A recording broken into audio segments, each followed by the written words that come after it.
இதனுடைய போக்கு இன்னும் இப்படித்தான் மாறும். இந்த மாற்றம் என்பது என்ன?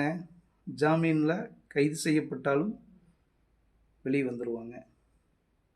வரும்பொழுது ஆரவாரத்துடன் வரவேற்க ஒரு மிகப்பெரிய சாதனை செய்தவர்கள், தியாகத்துடன் சிறை சென்று போராடியவர்களைப் போல இவர்களை வெளியே கூட்டிட்டு வருவதற்கு ஆட்கள் இருக்காங்க.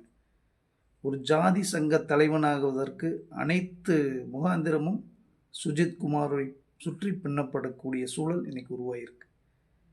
யுவராஜ் என்கிற ஒருவன் ஒரு படுகொலை செய்து, கோகுல்ராஜ் படுகொலை, அதில் எஸ்ஐயும் அந்த சம்மந்தப்பட்ட போலீஸ் அதிகாரி பெண்ணும் இறந்திருக்காங்க.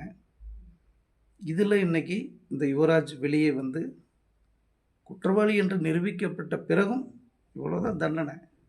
இன்றைக்கி வெளியே வந்து ஆரவாரமாக ஒரு ஜாதி கட்சியின் தலைவராக தன்னை காட்டிக்கொண்டு புடைசூழ வண்டி வாகனங்களில் தெருவில் இன்னைக்கு போயிட்டுருக்காங்க.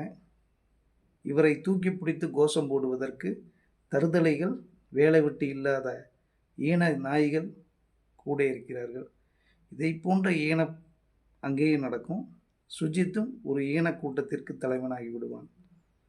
இதுதான் இந்த சமூகத்தின் அவலமாக இருக்கிறது. இதில் எங்கே மாற்றம், எங்கிருந்து தொடங்குவது?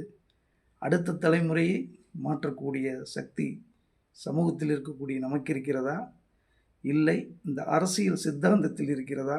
அப்படியே இருந்தாலும் அரசியல்வாதிகள் நிச்சயமாக இதே இந்த படுபாவிகளுடன் கூட்டணி வைத்து கொள்வதற்கும் கூட அடுத்த காலகட்டங்களில் பேச்சுவார்த்தை நடத்துவார்கள்.